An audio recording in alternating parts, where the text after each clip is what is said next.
வாழ்க உறவுகளுக்கு இனிய வணக்கம். கடந்த 24 மணி நேரங்களில் சவுதி அரேபியாவிலிருந்து கிடைக்கப்பெற்ற செய்திகளோடு உங்களை சந்திக்கின்றோம்.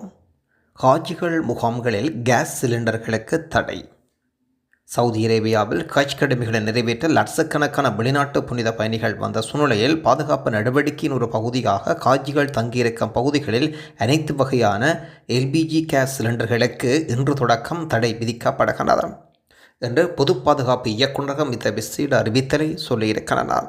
கேஸ் சிலிண்டர் தடையானது அனைத்து ஹாஜிகள் முகாம்கள், அந்த பகுதிகளில் இயங்கும் தனியார் நிறுவனங்கள் சார்ந்த அனைத்து பகுதிகளுக்கும் இந்த அறிவித்தல் பொருந்தும்.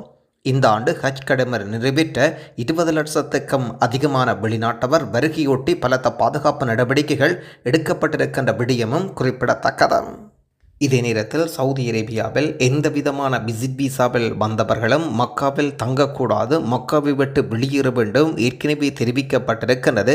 கட்சிய இவர்களுக்கு அனுமதிகளும் கிடையாது. ஆனால் இந்த அறிவிப்பை மீறி மக்காவில் தங்கியிருந்த பல்வேறு நபர்கள் ஏற்கனவே கைது செய்யப்பட்டிருக்கின்றார்கள். விசேட பாதுகாப்பு நடவடிக்கைகளும் மேற்கொள்ளப்பட்டிருப்பதாகவும் சொல்லப்படுகின்றது. இந்த சட்டங்கள் மீறும் நபர்களுக்கும் 10,000 ரியால் வரை அபராதம் விதிக்கப்படும். ஜூன் 21 வரை மக்காவுக்குள் நுழையக்கூடாது என்ற அறிவித்தலும் இருக்கிறது. விசா வழங்கியவர் வெளிநாட்டவராக இருந்தால் அவர்கள் நாட்டை விட்டு வெளியேற்றப்பட வேண்டும். அனைத்து வகையான விசிட் விசா வைத்திருப்பவர்களுக்கு இது பொருந்தும். சவுதி அரேபியா பாதுகாப்பு ஆணையகம் இந்த விசேட தகவலை சொல்லியிருக்கிறார். ஆகவே விசிட் விசா அதிக நாட்கள் தங்கினாலும் கடும் தண்டனை. சவுதி அரேபியாவில் எவரேனும் பிறருக்கு விசிட் விசா வழங்கினார் அவர் விசா திகதி காலாவதி ஆவதற்குள் நாட்டை விட்டு வெளியேறி இருக்க வேண்டும். எவரேனும் அவ்வாறு வெளியேறாமல் காலதாமதமாகி நாட்டில் தங்கியிருந்தால் 50,000 ரியால் வரை அபராதம் விதிக்கப்படும். 6 மாதம் வரை சிறை தண்டனை. விசா வழங்கியவர் வெளிநாட்டவராக இருந்தால் அவர் நாட்டை விட்டு வெளியேற்றப்படுவார்கள். அனைத்து வகையான விசிட் விசா வைத்திருப்பவர்களுக்கும் இது பொருந்தும். சவுதி அரேபியா பொது பாதுகாப்பு ஆணையகம் அறிவிக்கிறது. விசிட் விசாவில் உள்ளவர்கள் ஜூன் 21 வரை மக்காவிற்குள் நுழையக்கூடாது என்ற அறிவித்தலும் இருக்கின்ற விடயமும் குறிப்பிடத்தக்கது. கச்சு பெருநாள் விடுமுறை அறிவிப்பு. சவுதி அரேபியாவில் வருகின்ற 16 கச்சு பெருநாள் கொண்டாடுவதையொட்டு தனியார் நிறுவனங்கள், லாப நோக்கமற்ற துறை நிறுவனங்களுக்கான விடுமுறையை மனிதவள மேம்பாட்டு அமைச்சகம் அறிவித்திருக்கிறது. அரபா நாளான துல்ஹஜ் 9 சனிக்கிழமை துவங்கும் என்றும் விடுமுறை 4 நாட்கள் செவ்வாய்க்கிழமை வரை நீடிக்கும் என்றும் அமைச்சு அறிவித்திருக்கிறார்.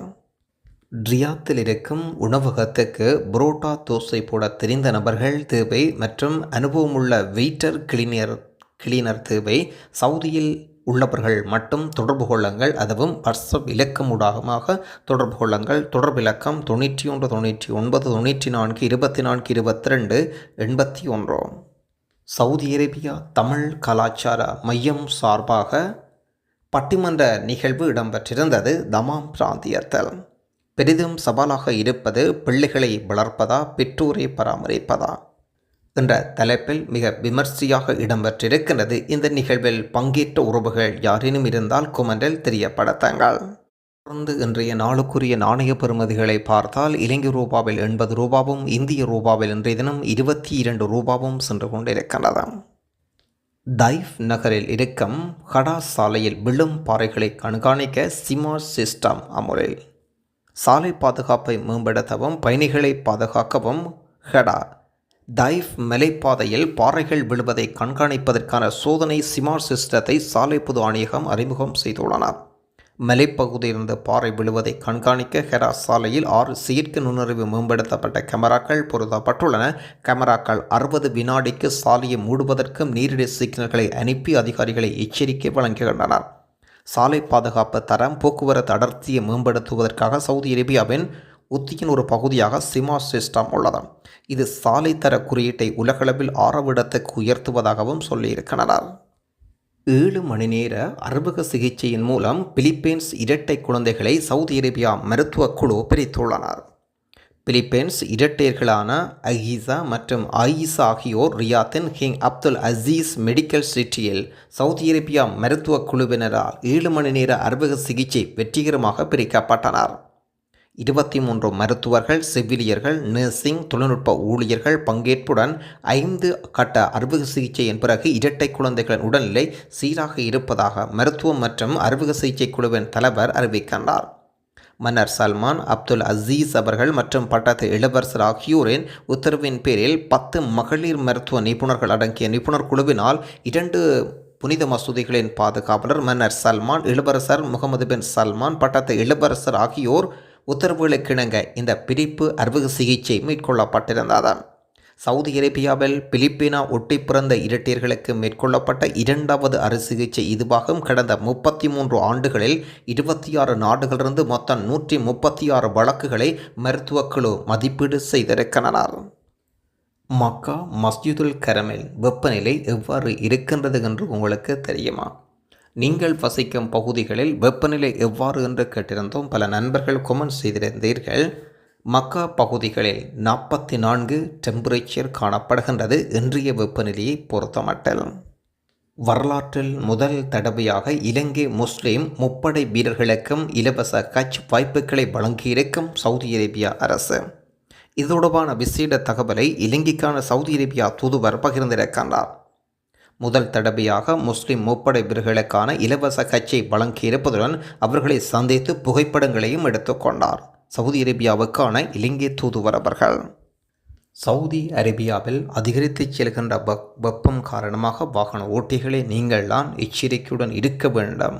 இதோடுபான விழிப்புணர்வு செய்தி கூட நேற்று அல்லது அதற்கு முதல் தந்திருக்கின்றேன் என்று நான் நினைக்கின்றேன்.